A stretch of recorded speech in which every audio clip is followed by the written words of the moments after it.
احکام اصل ہیں، حالات اصل نہیں۔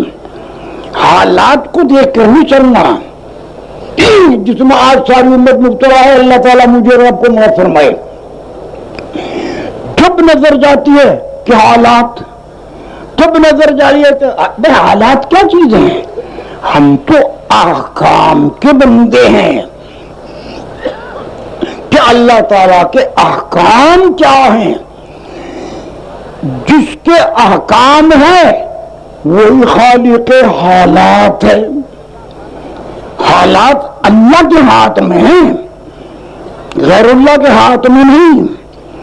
اور جو اللہ تعالیٰ کے احکام کو دیکھ کے چلے گا، اللہ تعالیٰ کی مدد اور نصرت اس کے ساتھ ہے، اور جس کے ساتھ اللہ تعالیٰ کی مدد اور نصرت ہے، زمین سے آسمان تک بگڑ جاؤ اسے کوئی جوک کھولی، اس کے ساتھ تو اللہ بھی ہے۔ اسی بات سے فرمایا ان اللہ مع المتقین، اللہ کے ڈر کے چلو خدا تمہارے ساتھ، یعنی اس کا حکم ادا کرو۔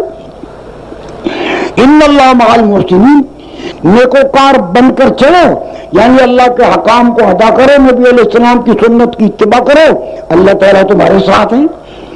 تو اللہ تعالیٰ کی نصرت کو ساتھ لینا یہ اصل ہے۔ ابو بکر صدیق رضی اللہ تعالیٰ نے فرمایا کہ دیکھو اسامہ بن زید رضی اللہ تعالیٰ کے لشکر کے حکم دے چکے، حضور ہی تو روانہ ہو کر آئے گا کہ مدینے کا کیا ہوگا،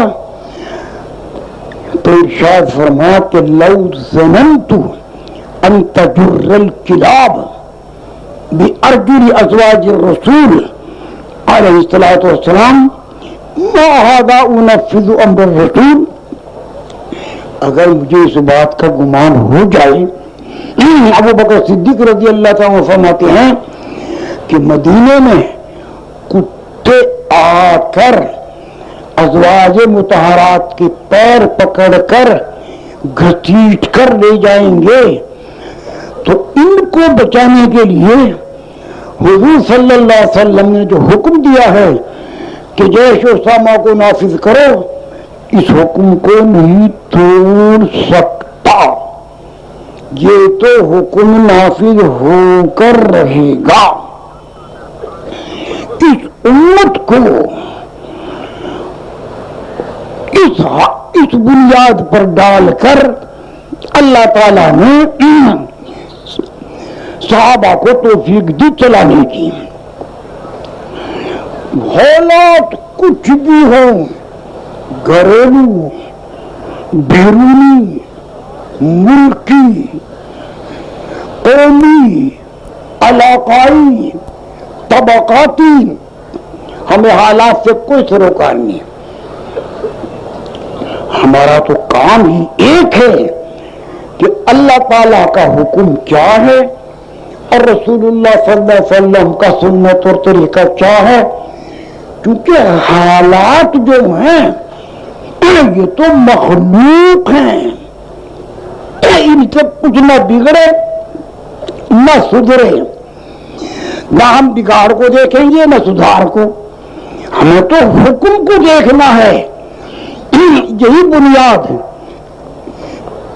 اللہ رب العزت نے موسیٰ علیہ السلام کے ذریعے سے طور پر بلایا، فرمایا وما تلک بیمینک یا موسیٰ، موسیٰ تمہارے دائیں ہاتھ میں کیا ہے؟ تو اس لیے نہیں پوچھ رہے کہ اللہ میں کو معلوم نہیں، تو معلوم ہے، تاکہ موسیٰ علیہ السلام کی زبان سے وہ بات نکلے کہ جو ان کے تجربے کی ہے، ان کے مشاہدے کی ہے، اور قیامت تک آنے والی نسلیں اس کو سنیں۔ تو موسیٰ علیہ السلام نے فرمایا ہی عصایا اتوکل علیہا واہش بہا علی غنمی ولی فیہا مآرب اخری، یہ تو میری لاٹھی ہے، لکڑی ہے، بے جان ہے، پتی جھاڑتا ہوں بکریوں کے لیے اور ٹیک لگاتا ہوں، سہارا لگاتا ہوں، بہت سے کام اس سے نکلتے ہیں۔ تو اللہ تعالی نے فرمایا جو فائدے تم نے گنوائے القیاسات پھینک دو. موسیٰ علیہ السلام باوجود ہے کہ ان کو سخت ضرورت تھی رات کو لاٹھی کی، حکم ہے کہ القیاسات پھینک دو، پھینک دی. فَإِذَا هِيَ حَيَّةٌ تَسْعَىٰ، ایک دم اچانک سانپ بن کر لہرنے لگا. اور موسیٰ علیہ السلام کی شان میں نہ گمان ہوئے، رات کا وقت ہے، پہاڑ کا موقع ہے اور یہ سانپ یہ جا رہا. تو موسیٰ علیہ السلام ڈرے اور پیٹھ موڑ کر بھاگے. تو ذرا سا بھی منہ لگا دیا میں یہاں مرا پڑا رہوں گا اور وہاں بیچاری بی بی انتظار کرتی رہے گی. واللہ مدبرن، پیٹھ موڑ کر بھاگی. اللہ تعالیٰ نے فرمایا کہاں جا رہے ہو؟ لا تخف، ڈرو نہیں، اقبلہ، اس کے سامنے آؤ، خدا پکڑو.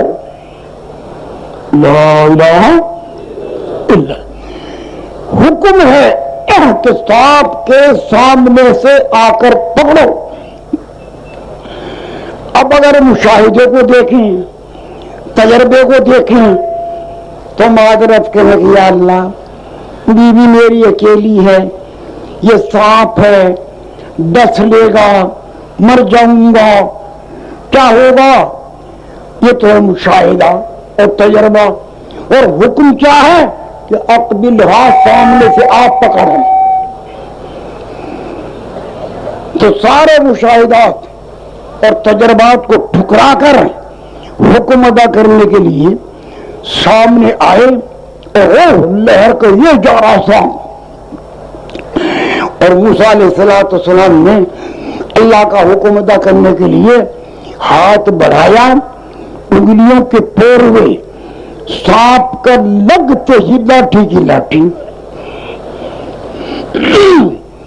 تو اللہ تعالیٰ نے موسیٰ علیہ السلام کو حالات سے غیر متاثر ہو کر حکم ادا کرنے کی بنیاد پر ایمبلم ڈال دیا.